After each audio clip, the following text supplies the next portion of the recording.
hanya Allah turunkan untuk umat Nabi Muhammad SAW. Catat ini ya. Dan saya belum pernah bagi dimanapun yang ini, yang versi lengkapnya. Kalau bisa dilakukan, bukan hanya dosa digugurkan, tapi setiap hurufnya mempercepat terkabulnya doa kita di hadapan Allah Subhanahu wa Ta'ala. Ya. Ada 2 surah di dalam Al-Quran yang bila 2 surah ini dibacakan, itu setiap hurufnya dihitung bisa berpotensi menggugurkan dosa sekaligus mengabulkan doa-doa yang dimintakan. Sepanjang doa itu baik untuk urusan dunia akhirat kita. Kalau salah satu kurang baik, diperbaiki oleh Allah. Misal dunia baik tapi akhirat tidak, maka diperbaiki oleh Allah kepada yang lebih baik. Surat pertama Al-Fatihah, surah kedua Al-Baqarah. Ya. Sebelum doa baca tuh Al-Fatihah sama Al-Baqarah. Tapi Al-Baqarahnya tidak dari ayat yang pertama, kepanjangan.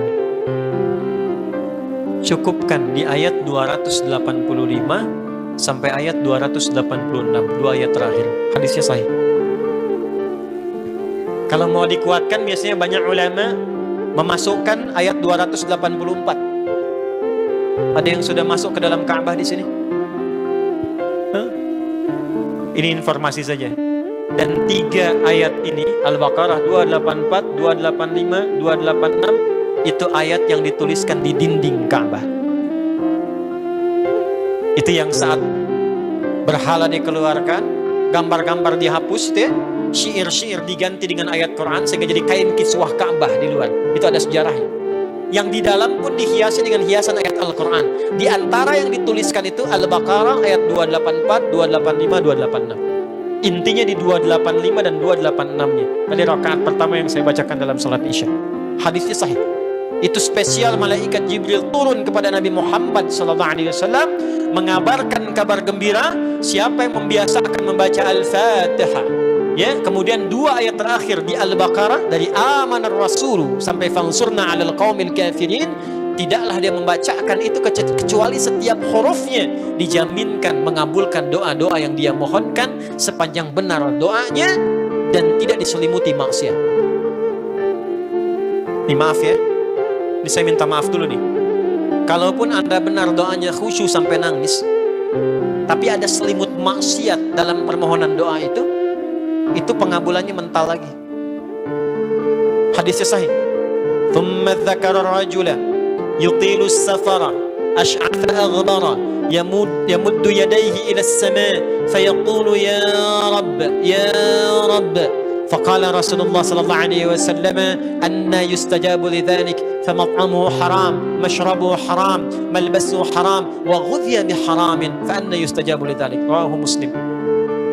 Nabi mengisahkan seorang lelaki menempuh perjalanan jauh. Awas, menempuh perjalanan panjang untuk ketaatan itu mempercepat doa dikabulkan 2 kali lipat dibanding orang biasa. Makanya kalau ada orang mau ke Mekah umrah, mau haji, titip doa. Ada yang mau beasiswa ke Madinah, ke Mekah, ke Al-Azhar, ke Mesir, titip doa. Saya biasanya kalau mau berangkat umrah, Ustaz titip doa, ayo tulis banyak tuh. Nggak saya baca. Saya simpen aja, ntar dekat Ka'bah, ya Allah Engkau maha mengetahui. Ya, mohon kabulkan semua doa-doa ya dari teman-teman jamaah yang dititipkan dalam kertas yang telah mereka tuliskan itu. Simple Pak, daripada capek kita bacakan satu-satu. Dan alhamdulillah biasanya ya insya Allah terkabul. Insya Allah. Itu perjalanan jauh. Nah orang ini menempuh perjalanan untuk sekedar berdoa. Safar. Ya, safar yang baik. Kemudian yang kedua, yamuddu yadaihi ilas sama, dia mengangkat tangannya ke langit. Orang ini dia mengangkat tangannya, jadi melakukan perjalanan jauh, mengangkat tangannya, yamuddu yadaihi ilas sama.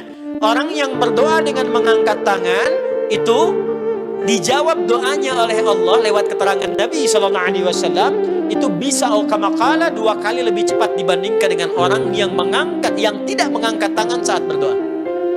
Di Anda cuma sekedar doa dengan mengangkat begini, itu lebih cepat potensi dijawabnya dengan mengangkat doa. Ada seorang bertanya pada Nabi sallallahu alaihi wasallam, hadis sahih, Ya Rasulullah, bagaimana pendapatmu dengan seseorang yang meminta kepada Allah dengan mengangkat tangan atau kama qala? Lalu Nabi mengonfirmasi, bertanya balik, bagaimana kalau ada seseorang memohon kepada Anda dengan mengangkat tangannya? Pak, tolong Pak, tolong Pak, tolong, gitu kan? Di depan rumah Anda 1 jam begitu, Pak, tolong Pak. Kira-kira Anda beri atau tidak? Minimal kalau Anda nggak punya kemampuan, Anda referensikan atau beri sesuai kemampuan Anda kan? Angkat tangannya. Dia jawab, saya malu kalau nggak ngasih. Apa kata Nabi? Innallaha hayyun karimun. Allah itu lebih punya sifat peka untuk merasakan malu pada hambanya kalau dia tidak memberi ketika hambanya mengangkat kedua tangannya. Nah, nanti ada beda-beda posisi. Saat khatib Jumat misalnya 1 begini untuk khatib, makmum mengangkat 2 tangan. Yang ketiga dia mengatakan, ya Rabb, ya Rabb, Asmaul Husna. Doa yang dibuka dengan Al-Asmaul Husna itu dijawab 2 kali lebih cepat dibandingkan dengan doa yang langsung dimohonkan kepada Allah. Itu perintah. Tahu Nabi Zakaria? Nabi Zakaria apa ujiannya? Diuji oleh Allah, hidup demikian lama sampai rambut memutih, fisiknya letih, istrinya divonis secara medis, maaf, monofos dan mandul. Kata medis gak mungkin punya keturunan. Maka beliau berdoa kepada Allah, dan dalam doanya dimulai dengan Al-Asmaul Husna. Sebelum sampai ke doa itu di Ali Imran ayat 38 sampai 39, buka dulu Quran surah 17 Al-Isra ayat 110. Ini perintah langsung dari Allah. Qulidullah awid'ur rahman ayyamma tad'u falahul asmaul husna. Quran surah ke-7 ayat 180. Walillahil asmaul husna fad'uhu biha. Fad'u biha. Qulidullah, kalau engkau punya masalah hambaku, dan tidak ada di dunia ini yang tidak punya masalah. Quran surah kedua ayat 155. Walanabluwannakum, setiap yang hidup itu aku pasti akan uji dengan masalah. Itu kata Allah. Jangan disimpan sampai di situ, teruskan. Bukan untuk membebani hambaku dengan masalah, tapi untuk menaikkan kualitas hidupnya sehingga menjadi lebih baik. Jadi ketika Allah titipkan masalah itu, bukan ingin membuat kita bermasalah, tapi dengan masalah itu kita diuji supaya kualitas hidup kita menjadi lebih baik. Ini Anda yang kuliah di UPI di sini, ada ujian nggak? Ada. Untuk apa ujian itu diadakan? Supaya bisa melihat kualitas peningkatan ilmu Anda dari masuk sampai naik tingkat. Kalau nggak ada ujian, nggak kelihatan kualitasnya bertambah. Logikanya begitu. Dan tidak mungkin Allah menguji seorang hamba di luar batas kemampuannya. La yukallifullahu nafsan illa. Jadi nggak ada orang yang hidup yang tidak punya masalah. Karena rumusnya mengatakan hidup berbanding lurus dengan masalah. Yang hidup pasti punya masalah. Yang tidak ingin punya masalah, tidak ingin hidup. Karena orang yang tidak hidup, yang hilang masalahnya, selesai hidupnya. Baik, siapa yang tidak ingin punya masalah? Angkat tangan. Baik, siapa yang ingin punya masalah? Alhamdulillah. Baik, yang lain wallahu a'lam. Nah, kulit Allah kalau sedang diuji masalah, kan yang ngasih siapa? Yang nitipkan siapa? Yang punya solusinya siapa? Kalau Anda tahu yang punya solusinya Allah, kenapa curhatnya bukan kepada Allah? Kan tadi dicontohkan di Quran, kalau punya masalah curhatin ke Allah. Quran surah 12 ayat 86, sejak era Nabi Yakub, masalah di rumah tangga, anak bermasalah curhatnya pada siapa? Allah. Innama ashku bathi wa huzni ila Allah. Aku tuh kalau punya masalah sesedih apapun, curhatnya Allah. Bentangkan sajadahmu, curhatkan dalam sujudmu, tingkatkan takwamu. Wa may yattaqillaha yaj'al lahu makhraja. Quran surah 65 di akhir ayat yang kedua. Bentangkan sajadahmu, curhatkan, habiskan dalam sujudmu, keluarkan tangismu, sehingga bebannya jadi ringan. Walaupun solusi belum datang, hatinya sudah tenang. Yang diperintahkan panjangkan sajadahmu, bukan panjangkan statusmu. Kita sudah tahu ayatnya. paham ketentuannya, tapi kenapa prakteknya ditumpahkan di Instagram, di Facebook, bikin vlog di YouTube, hanya untuk curhat saja. Dan ironinya dalam hal yang demikian, tahu yang menyelesaikan Allah. Sekarang tambah bonus, aminkan ya.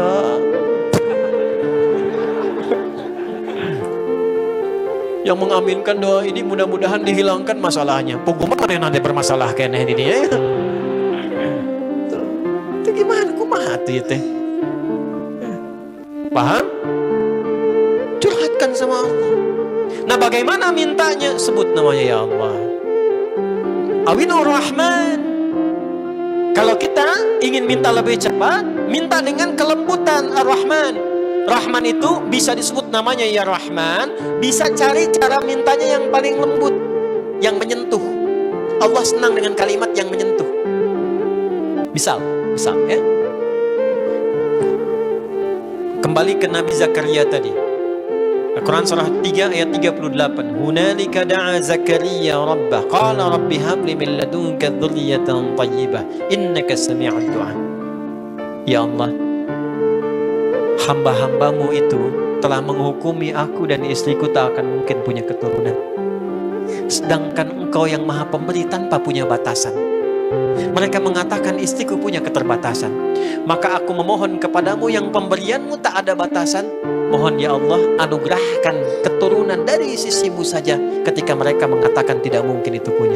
Sungguh engkau yang maha mendengar doaku ya Allah. Perhatikan, kalau kepada yang maha mendengar saja tidak terkabulkan, mohon tunjukkan kepadaku saat ini dengan cara apa lagi dan kepada siapa lagi aku mesti memohon. Itu dalam banget. Ya Allah, engkau perintahkan aku berikhtiar mencari kerja, aku lakukan. Engkau perintahkan mengeluarkan keringatku dengan cara yang halal, aku kerjakan ya Allah. Engkau perintahkan aku jauhi yang engkau larang, aku lakukan ya Allah. Sekarang aku telah berikhtiar dari sejak keluar, aku telah menunaikan sholat subuh seperti yang engkau maha mengetahui. Dan menjelang malam aku mengadukan bahkan di rumahmu ya Allah hanya untuk sesuap nasi bagi istri dan anakku dari yang halal itu. Aku telah melakukan apa yang engkau perintahkan, aku hanya memohon apa yang telah engkau janjikan. Kalau dengan semua ikhtiar yang aku kerjakan sampai detik aku bersujud di hadapanmu di rumahmu ini belum kau kabulkan, mohon tunjukkan kepadaku di malam ini ya Allah, dengan cara apa lagi mesti aku memohon kepadamu. Minta. Pernah enggak begitu?